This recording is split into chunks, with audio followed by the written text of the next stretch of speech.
Welcome, Governor. We can all hear you. We can't see you yet, and there's a nice chair. But welcome. Thank you for. There he is, How are you? the big guy. We got a bunch of people here ready to hear from you, Governor. Thank you for joining us on the eve of Hopium's first birthday.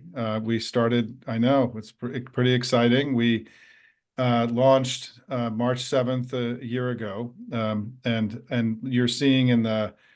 If you can see in the chat, you can see all the people, from all over the country who are here. Thank you, everybody, for sharing, where you're from. This is a national group of proud patriots who love their country and are fighting hard every day to make sure their democracy and freedoms don't slip away, just as you are, Governor. And as everyone's settling in, let me just say that the governor I met in 2002 originally, and I played a role in helping him get elected mayor. I mean, we've gone back that far. And I just want to say I'm so unbelievably proud of him and everything that he's been able to do in a rough and tumble political environment in California. To have done not only just risen as a politician, but been a great elected official leader for his remarkable state. And so it's really an honor to have you here tonight, Governor. I know how busy you are. You had an election yesterday.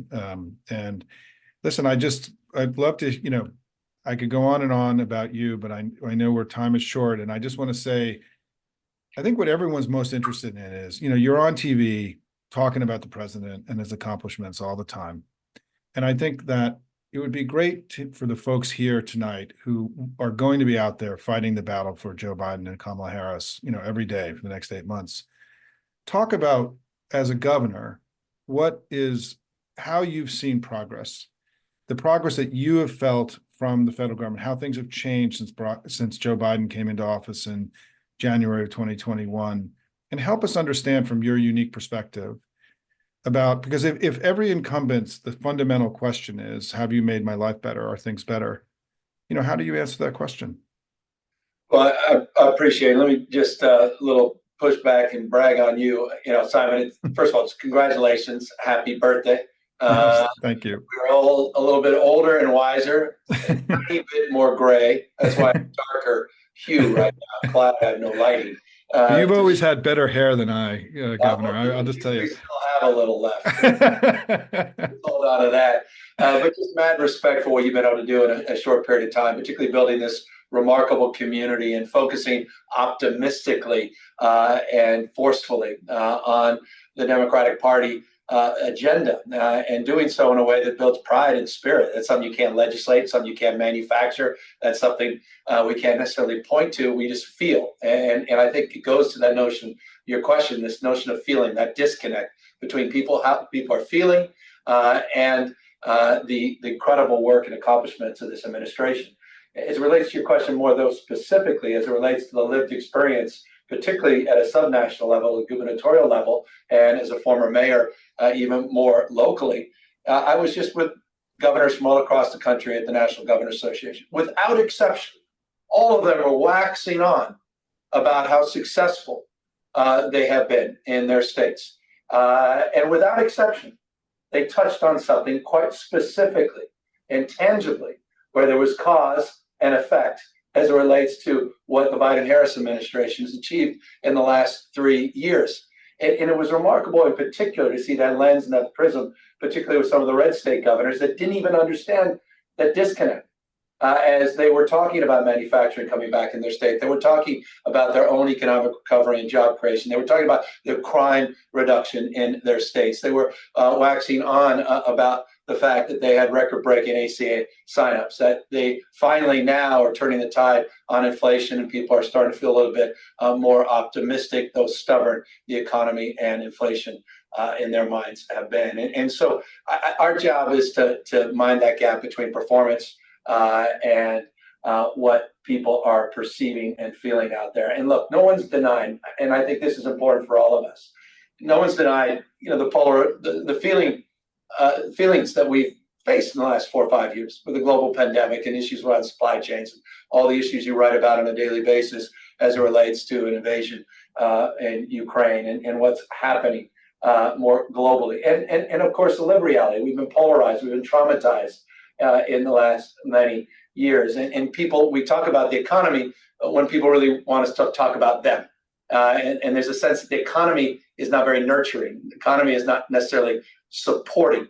That people do feel that stress, that they're one paycheck away, and they do feel that pressure of that paycheck being stretched as it relates to the impacts of global inflation. And so I do think we have to be mindful of that as we then assert, as you have forcefully, that the economy is booming in terms of our lifetime. We've never experienced lower unemployment for the Black community, Hispanic community, a 70-year low unemployment, as you write about, for women. We've not experienced this post-war, particularly our children, as it relates to job opportunities. We are experiencing unprecedented job creation to the extent that most don't fully understand. And again, you write about, and this community is out there, talking about, but that's 8 times more jobs in the Biden-Harris administration, 8 times more in the last 3 Republican administrations combined. I mean, how in the hell are we having a debate in this country about jobs and the economy with facts and data like that, and energy independence, something we need to talk a lot more about? And you talk about that in the context of green energy, but also in terms of the more stubborn and difficult issues as we try to change the way we produce and consume energy, but the fact that we're still in that transition as it relates to oil and gas and our exports. And so there's so many opportunities for us to express ourselves more fully.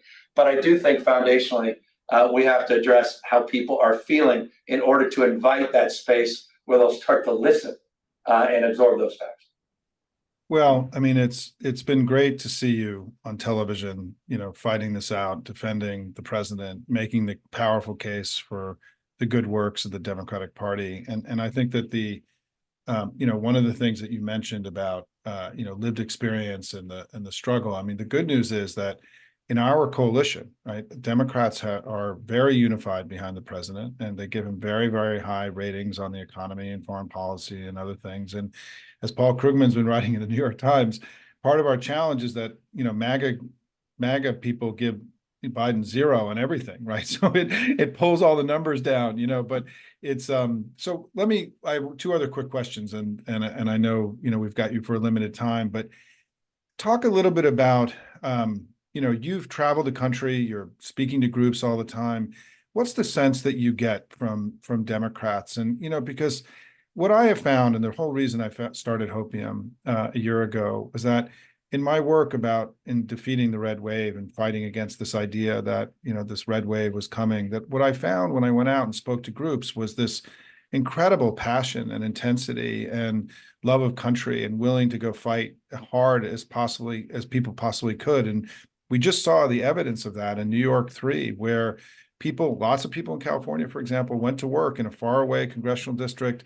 We made 2 million phone calls in a House race, in a House special election in 5 weeks. We raised extraordinary amounts of money. Every Democratic household in New York 3 got 5 postcards, 5 handwritten postcards.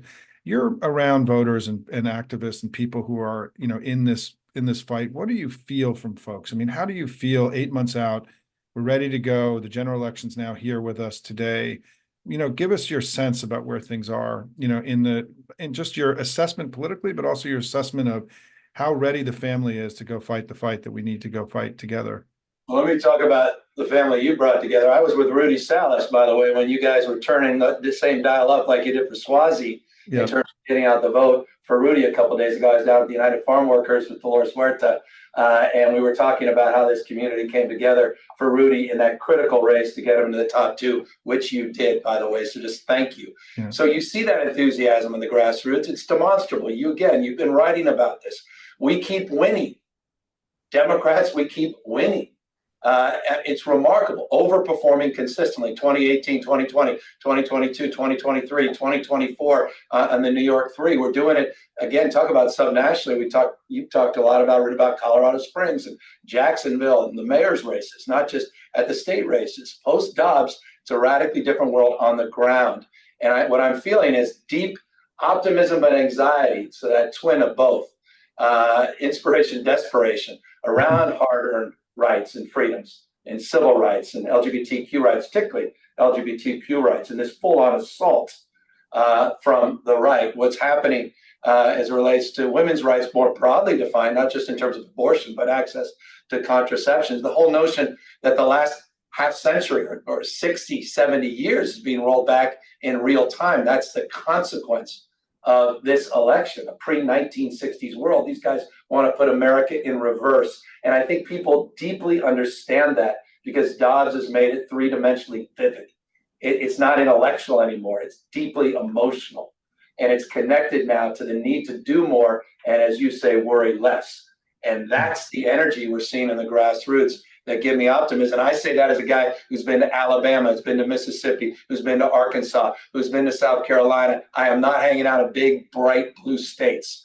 I'm going all over the country where, frankly, Democrats need to, I think, spend a little more time and not turn our back and give up in order to really feel that at a deeper level and not just feel like I can dial that in by reading some article about how people are feeling.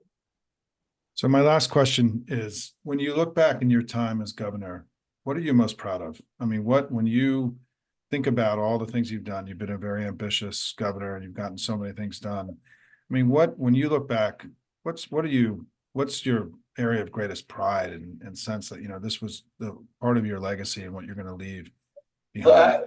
Well, I could be policy specific, but let me be more broad in that. My why is standing up for ideals and striking out against injustice. I kind of a 60s kid. I'm an old Bobby Kennedy, Sarge Shriver guy, trying to solve for ignorance, poverty, and disease, the vernacular of the 60s, which I love, that sense of idealism, but hard-headed pragmatism. This notion, again, of standing up for ideals, striking out against injustice. And to be governor of a state that's not only a state larger than 21 state populations combined, but a state that's a majority minority state, 27% of the state foreign born. And our capacity to live and advance together across our differences inspires me. And the values we promote, the values we hold dear, inspire me. But also what inspires me is to have this base in the most un-Trump state in America, to assert ourselves and to promote these values as universal, not democratic values, meaning Democratic Party values, but I think universally American values. And so this notion of pluralism and then being able to practice pluralism. And I mean that in the context, let me give you a more recent example of something I'm deeply proud of. I got to be the first governor in U.S. history to actually not just talk about universal health care, but make it so, regardless of pre-existing conditions, ability to pay, and regardless of your immigration status. California is the first state to fully implement on that basis. So when we talk about healthcare, we mean it in the state. And I'm doing that in this environment. And I'll tell you, it's that friction, that dialectic of sorts, that makes me even more proud of that progress in this space. And I can give you 100 other little ideas and examples, but that's just a subtext of the larger value proposition and why this moment is so precious and why I think all of us have a responsibility to meet this moment head on, and why this community that you brought together is so exciting and enlivening. Again, Simon, why I'm just so honored to be with you here on your 1-year eve. Well, listen, Governor, I know you got to go. Any final parting words for everybody before you go off and be the governor of the most important state in the country? No, I mean, I think, I don't need to remind you of what Oliver Wendell Holmes said, that life is action and passion. And it's required of all of us to share the action and passion of our time at peril of being judged not to have lived. None of you in this community are at peril of being judged not to have lived, because this community is about action and passion. As we say in church, as you pray, move your feet. You guys are the doers, not just the dreamers. So I am enlivened by you. I'm inspired by you. I'm a member of this damn community.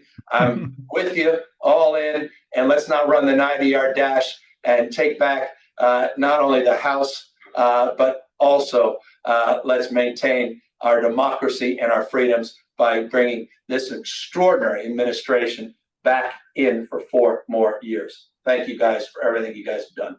Governor, thank you so much. And hopefully we'll have you back before the election, but thank you for everything. It's been great. I'm just really proud of you. And it's been great to be your friend now for over 2 decades. It's hard to believe. And I'm glad you are. I'm glad you're an active member of the Hopium community. Thanks, Governor. Take care. I'm going to let his team turn this off. They're making me do it, buddy. I know, I know. Well, listen, you still are just Gavin, not only just the governor. Let me actually pull you off the thing. There we go. Okay, folks. Well, that was fun. Happy almost birthday to Hopium. We are in webinar mode tonight because it was just easier to manage the governor coming in and out. It's not the way we normally do this. And let me just say what I'm going to do now is I'm going to speak for maybe 15 minutes and then we'll open it up for questions for everybody because I do want to give you a lot's happened since we've gotten together and I want to share with you my thoughts. And I want to just tell you one story about Governor Newsom. Was that I was involved in 2003 when he ran for mayor. I helped, he was in a runoff and with a Green Party candidate, and I helped bring in the DNC and the National Party, and Al Gore came out and campaigned for him. And I worked to do that from Washington and helped him win what was a very close election. And so we became friends in that process. And I always felt that he had the skills and capacity to become what he is today and to be a national leader. I always felt that from the earliest times that I met him. And after he became mayor, I would travel to California quite frequently for politics, and I went to go see him in the mayor's office. And he had just announced that he legalized gay marriage in San Francisco. This was in 2004, and in the spring of 2004, I think, and it was very controversial. And I went to go see him, and it's just me and him sitting in the office. And I said, "So tell me about this. I mean, this is, you're just got to be mayor. You've got this national, you can become a national figure, and you're doing something so controversial out of the box. I mean, talk to me about your thinking about this. I mean, did you poll on this? What was the sort of strategy?" And he looked at me, and I don't even know if he knows this story, by the way, but he looked at me and said, "I just thought it was the right thing to do." And I said, "So you didn't poll on this? You didn't really check with your political advisors? This wasn't kind of some kind of big strategy?" And he looked at me and said, "No." And he said, "I just felt this was the right thing to do." And what was amazing about what happened next is that when the Democratic Convention came in 2004, Gavin was banned from going to the Democratic Convention in Boston because of his embrace of gay marriage. And at the Democratic Convention, the organization I ran at the time, NDN, hosted an event honoring him at the Democratic Convention outside the convention because he couldn't go in, for his incredibly courageous leadership on an issue that has turned out to be really important for all of us. And so that's how I got to know Gavin Newsom 20 years ago, as somebody who had, unnatural courage in a business where it's often in short supply, and unnatural intelligence, unnatural leadership capacity, in my view. And I'm just unbelievably proud of him and everything that he's been able to do. So it was really, personally, it was really important. We've stayed in touch. I know he's a Hopium reader because he emails me sometimes when he reads something, but he's been a good friend for a long time. And we've got wonderful people who are part of this broad community, including the governor of California. So thank you, Gavin. Let's go on now to the national election. Let me talk about what I see. And yeah, I mean, someone just said it makes you want to cry. It makes me a little teary, to be honest. But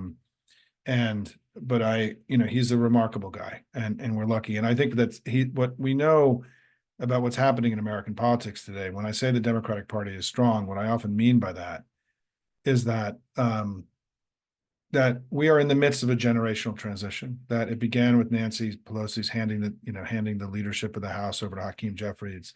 And the generation of Joe Biden and Bill Clinton and Hillary Clinton and Bernie Sanders is yielding to this next generation of Gavin Newsom and Gretchen Whitmer and Kamala Harris and Josh Shapiro. Make your own list. And what I like to say is that this is the strongest group of Democratic leaders that we've had since I've been in the business, and that this generational transition that we'll be going through over the next 5 to 10, 15 years, I think will be wildly successful. And that when Joe Biden, after his second term, fades from the scene, the people that are going to be carrying the torch are going to be remarkably inspiring and powerful leaders for our democracy and our country and all the things that we care about. And So I'll try to do a better job in helping bring some of these leaders here to meet all of you in the coming months. And as part of what we do in our live events, in addition to the candidate work we're going to do. So listen, I think all of you know my basic rap. Joe Biden is a good president. The country's better off. We're going to have a strong case for re-election. The Democratic Party is strong in winning elections all across the country. And they have Trump, the most unfit guy to run for president in all of our history. And I think when you add all of those things up as a chess player, right, you move the chess pieces. I think, I would much rather be us than them in every way possible. I think a couple points I just want to emphasize, I won't go through my full rap tonight just for time reasons, is that one is that, first of all, just like in 2022, when we were told a red wave was coming, the way the data looks to me and the assessment that looks to me is that if you want to see Republican strength in the data, you can find that.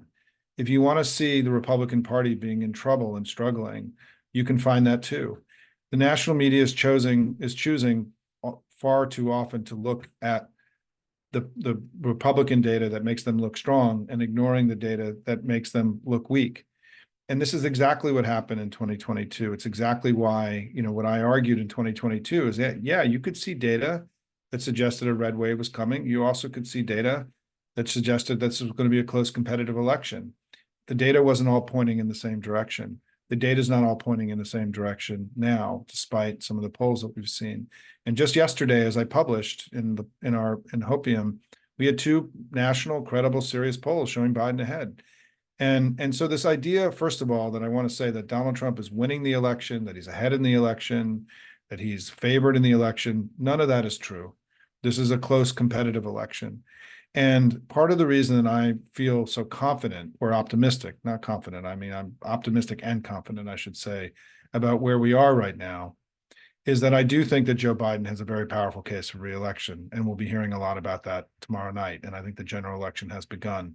And we're all going to be asked now, as I've been asking you, to join the Biden-Harris campaign and to become part of not just the campaign apparatus that's going to grow, but to start practicing the information warrior kind of strategies that we've been discussing here for the last year. All of us have a major role to play here to amplify and to tell the story that needs to be told.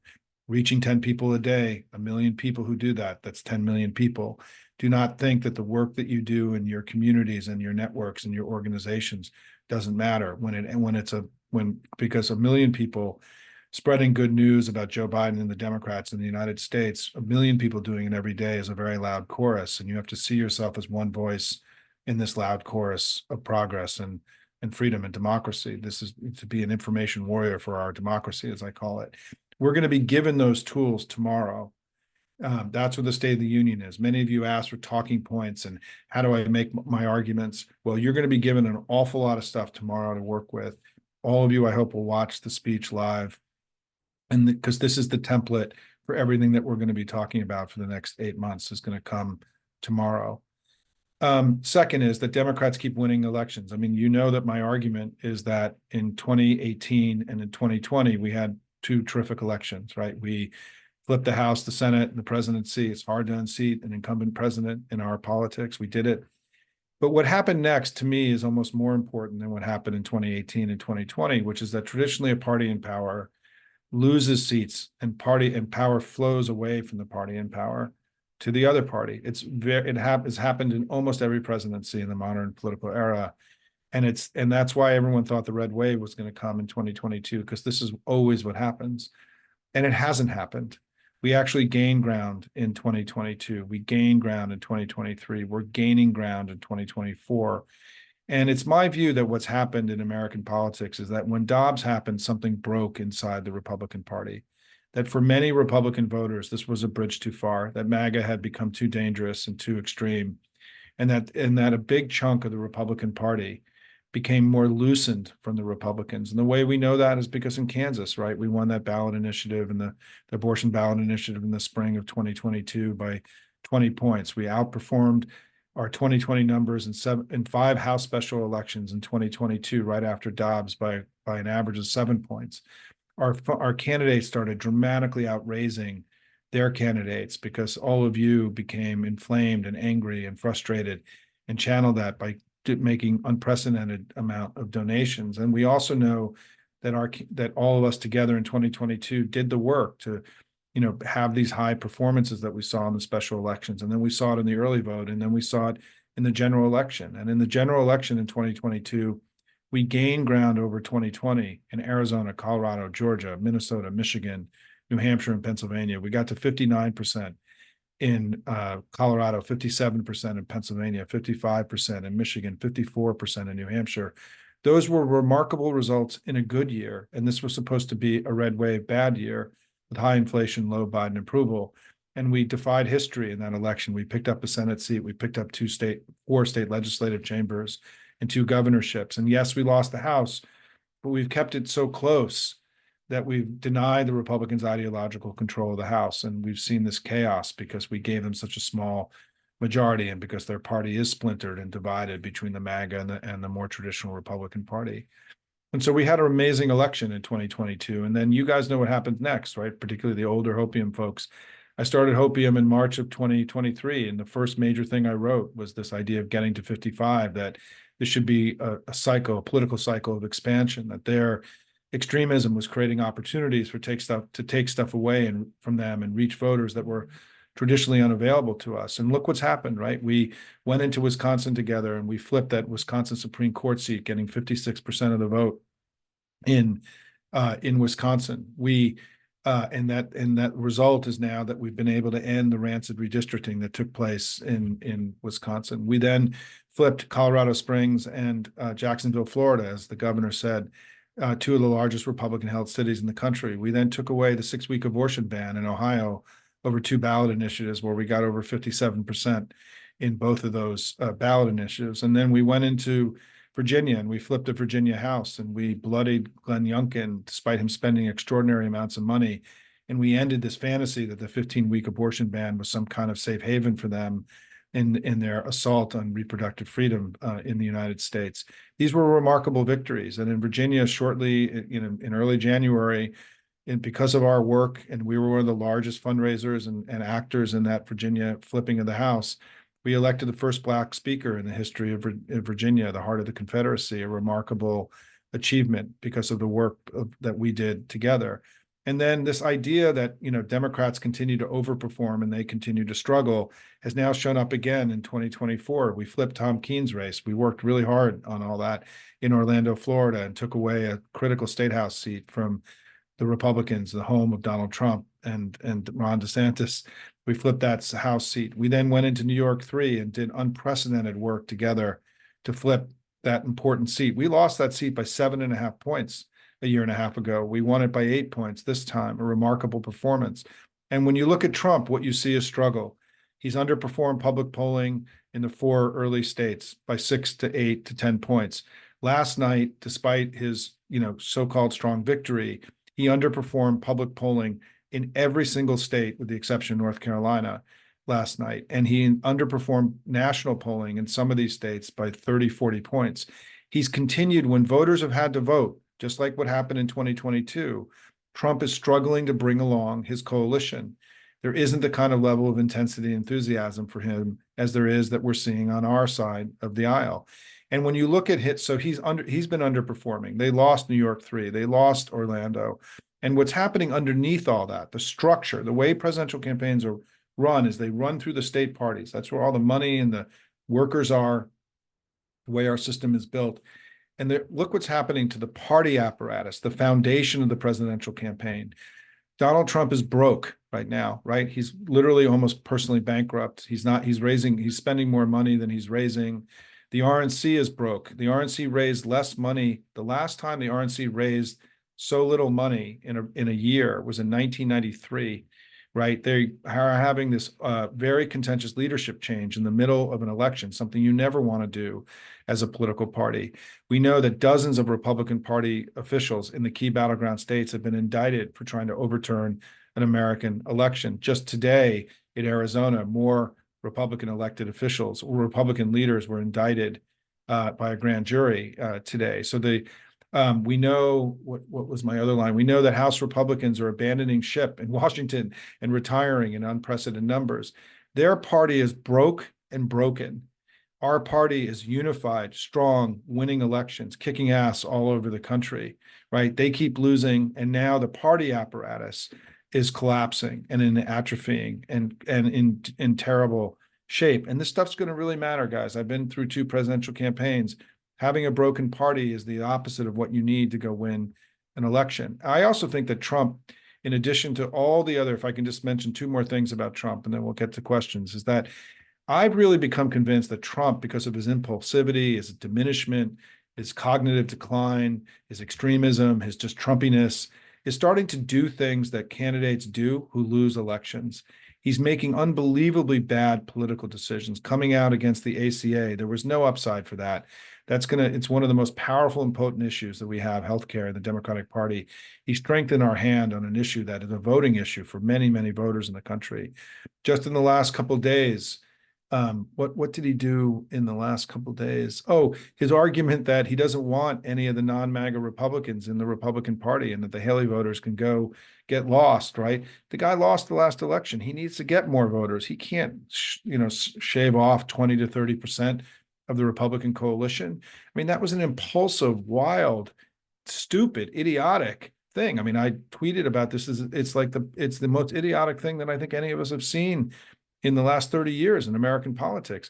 And Joe Biden, to his credit, seized on that today and said, Donald Trump may not want the Haley voters in his party, but we want them in ours, right? And saying that, these Republicans who are wavering are welcome.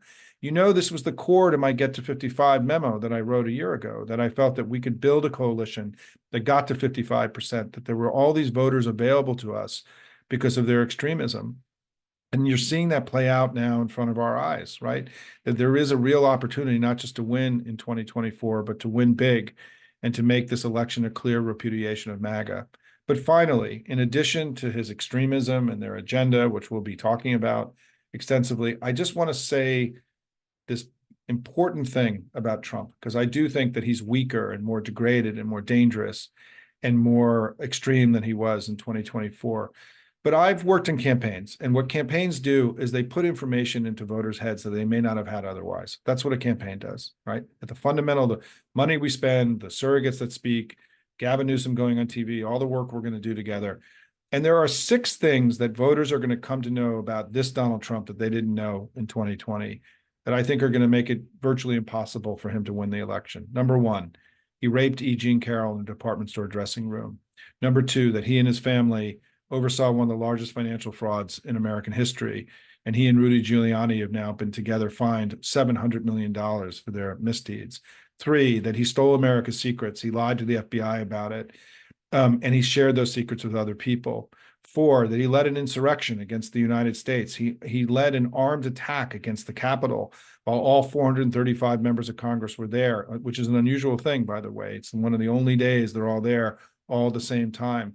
And now he's promised to finish the job and end American democracy for all time if somehow he gets into the Oval Office next year.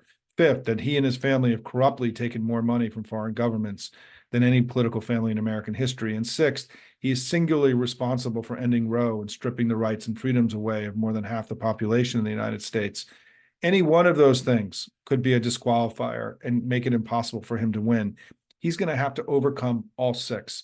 And none of this has to do with a trial or a conviction or a jail sentence or Jack Smith or anything else. This is all stuff that is true right now. All of this is undeniably true. We don't need to wait. We shouldn't have waited for Mueller, and we're not going to wait for Jack Smith.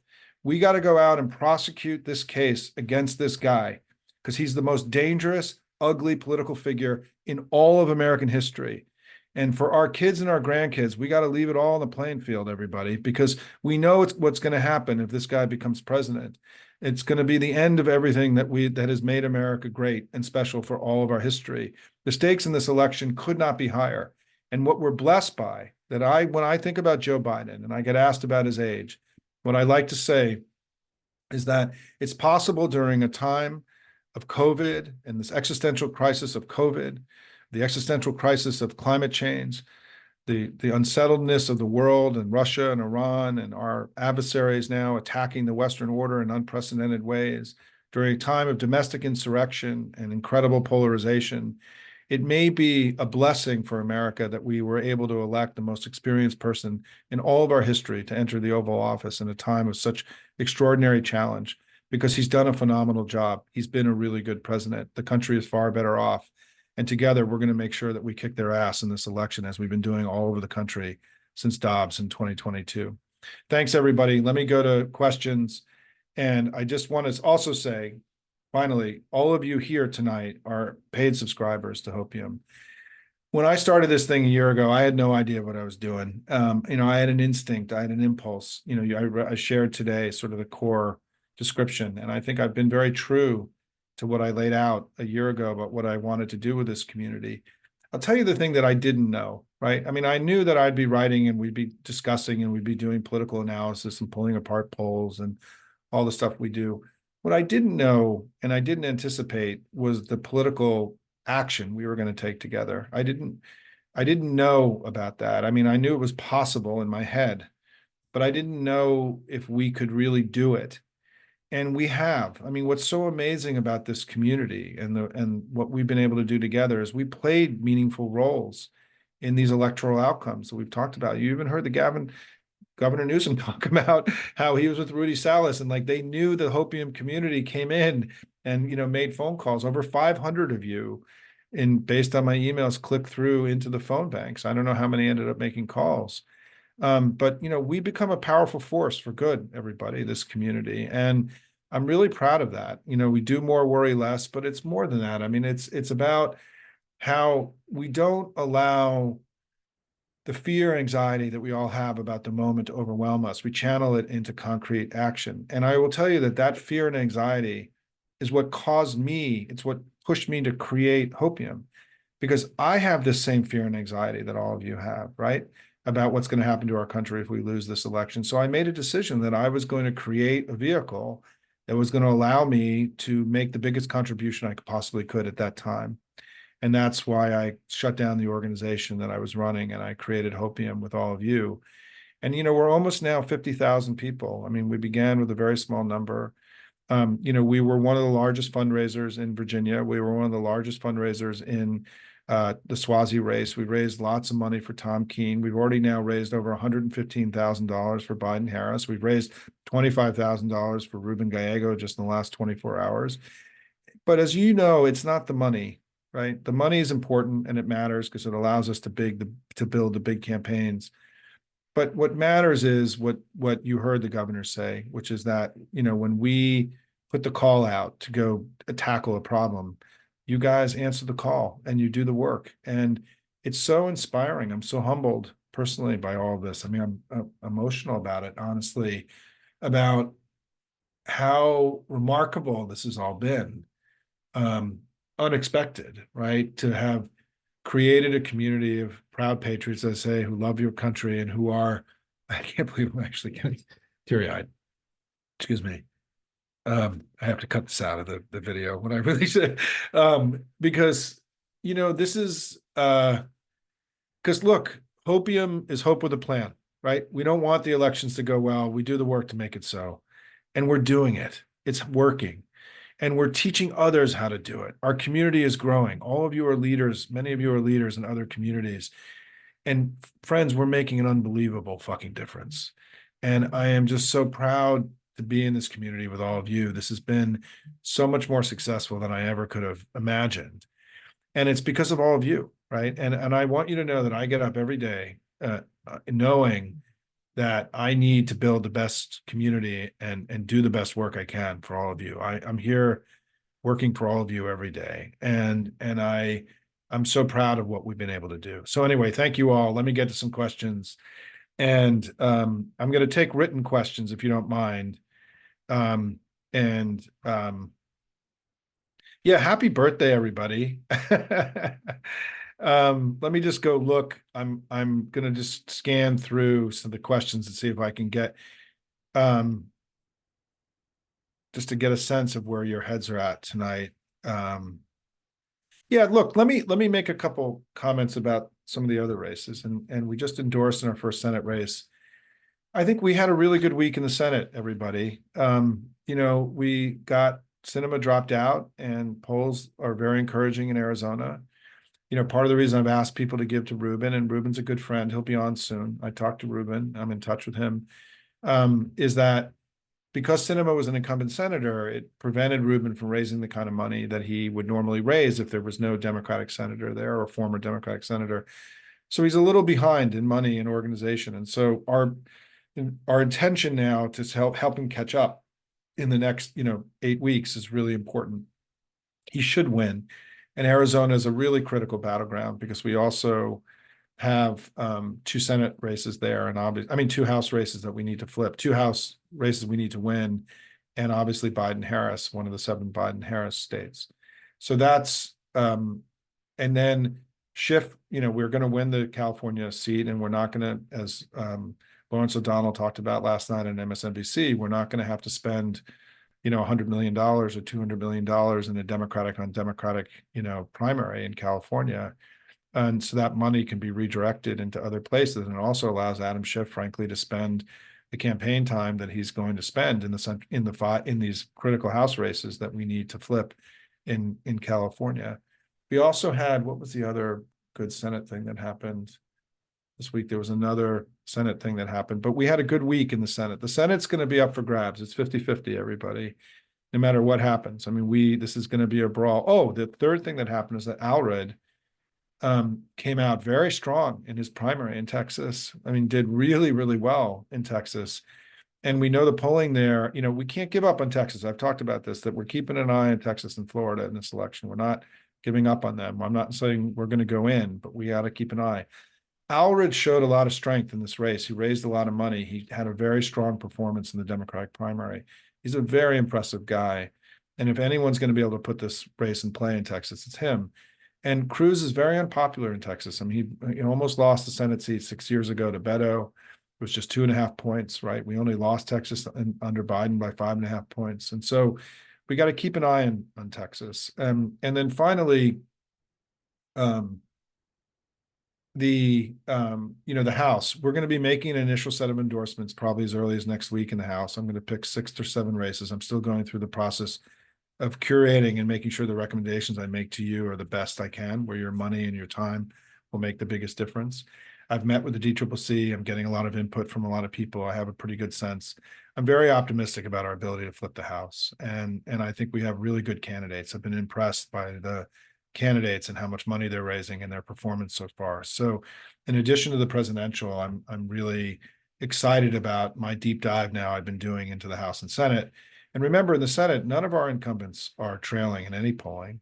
And this is one of the reasons why we need to dismiss some of this national polling that is spooking everybody out so much. If Biden was down by 5 points, you would see it show up in other polling, right? You would see it show up in the Senate polls. You would see it show up in the congressional generic polling. You'd see it show up in the House polling. And it's not showing up in those. We're not seeing any kind of drag on our candidates. And it's why I think what's really happening, and I didn't cover this in my initial remarks, is what's really happening with Biden is that some of our coalition has wandered. There's somewhere around 6-7% of the national vote that Biden got last time that has not come back home to our coalition. What is the likely scenario is that as now people check in to Trump and Biden as being the 2 candidates, that a big chunk of that coalition will come home and we'll be up by 2 or 3 or 4 points in the next 8 weeks. The thing I wrote about yesterday in Hopium, the data that I showed from Morning Consult, which is a weekly tracking poll, right? A lot of these other polls, they poll once a month, they poll every 2 months, right? Morning Consult polls every week. In their tracking poll, they saw evidence of the Democratic coalition coming back together. It's to be expected that there's a wandering of our coalition. We didn't have a primary. We didn't have a competitive election. That's why I am, at the end of the day, so confident and optimistic about where we are. I've been through this before. I know how the arc of how these things work. And, we're in good shape. I mean, we got a lot of work to do, but we know how to do work, right? We're workers, and that shouldn't worry us. And then finally, because this will come up all the time, is on Israel Hamas, and I'll do this very quickly. And I wanted to first say that I want to recognize that this is a very tough issue inside of our family, that people don't all agree with one another, and that when we talk about this, we need to always come from a place of deep respect and tolerance towards views that we may not agree with, both in every direction in that way, right? And also we have to come at it from a deep perspective, Joe Biden and his presidency and his values and what he's trying to do. And I've been a little bit disappointed, frankly, in some of the attacks on his values and the assertions about what he believes. I think this was a really, really tough thing. I think that when Joe Biden embraced Bibi Netanyahu in Israel, I think that part of what Joe Biden believed he was doing was preventing Israel from getting wiped off the face of the earth by Iran and Hezbollah and Hamas, and that he needed to use the American security blanket to prevent this little country with very large, well-funded enemies to wipe it out, given how severe the attack had been, and that if the U.S. didn't assert itself, that it would embolden Iran and embolden Hezbollah, and that Israel's fate was actually in danger, that it was an existential moment for Israel. And he embraced Bibi Netanyahu, which is hard for all of us, right, given Bibi's relationship with our party and our politics. But what I think the calculation that went into it was that if you were doing scenario planning, the scenario that's unfolded, which is Bibi acting with such reckless abandon and such disregard for human life, was not a likely scenario, in my view, about when Joe Biden made this calculation on what to do when he went to Israel and embraced Bibi. It was not the likely scenario because the world's turning against Israel because of what he's doing. And it seems so irrational and crazy that when in a calculation that this was not, Joe Biden, I think, made a rational decision and made the right decision about what he did when he went to Israel. And it hasn't worked out. And he's changed course. He's listened to his critics. Joe Biden has been for a ceasefire for months. He actually negotiated one. Joe Biden is in the process of negotiating another one now. And certainly the people who are not signing on right now, the first ceasefire ended because of Hamas. The current ceasefire is not happening because of Hamas, right? We have to stop pretending that Hamas is operating with any degree of virtue in any of this process.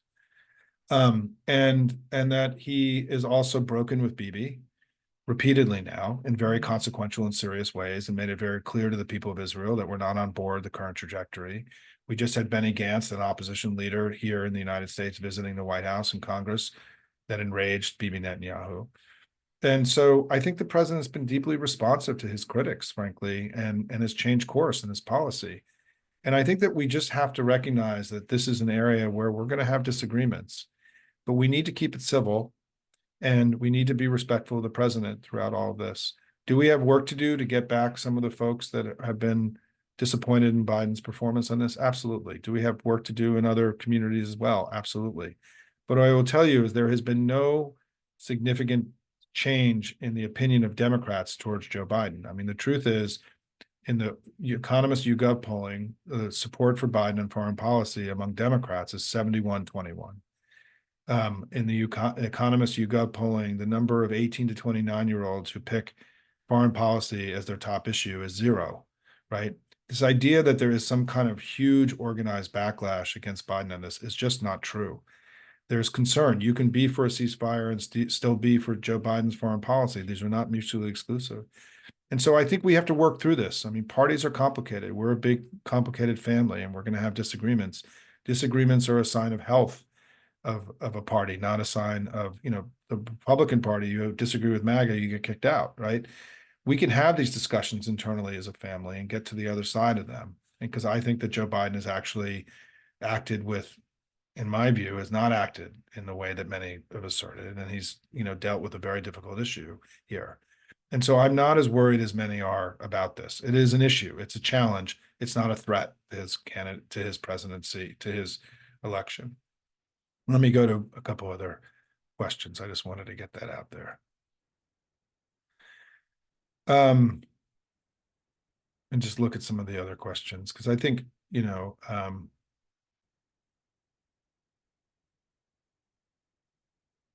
we've covered a lot of stuff. North Carolina, let me talk about that. Let me talk about the 7 states for a second. Some have raised this. I'm very proud of us getting into North Carolina really early. I knew Mark Robinson was going to become the Republican nominee. For those of you who've heard my interview with Anderson Clayton that I did a few months ago, and the commentary I've done in North Carolina, one of the reasons I made a decision months ago in November to get us involved in North Carolina and supporting Anderson Clayton and the party was, first of all, at that point, there was still a gubernatorial primary, and so it was harder to endorse Josh Stein.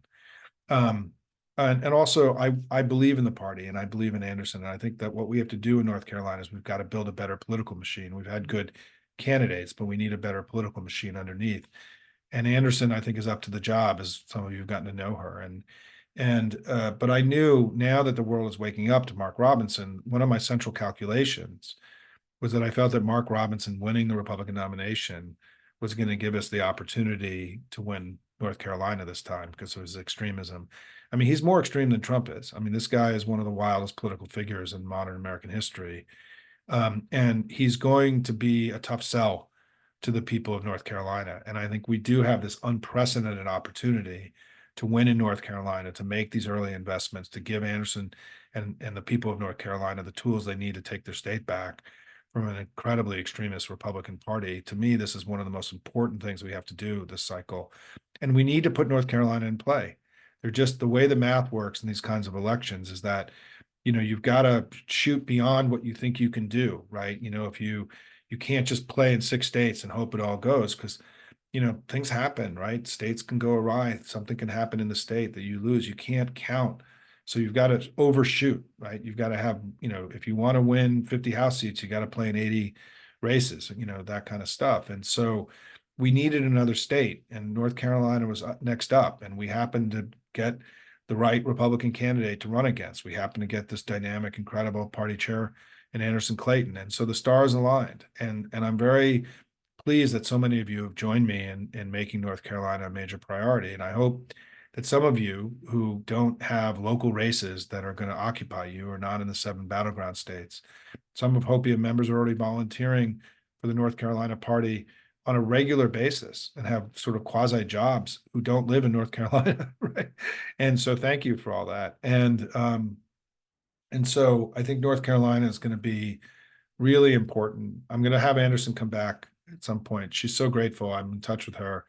We've raised over $80,000 and sent lots of donors to her. And we've been very instrumental in telling people that we can win in North Carolina the way we did in all these other states. And I think we will win in North Carolina. I also want to say that Josh Stein's sister, Gerda, who may be here tonight, I'm back in touch with. And Gerda is an old friend from college. And she's a Hopium subscriber, as are her parents. I found out, and Gerda, I don't know if you're here, but I've been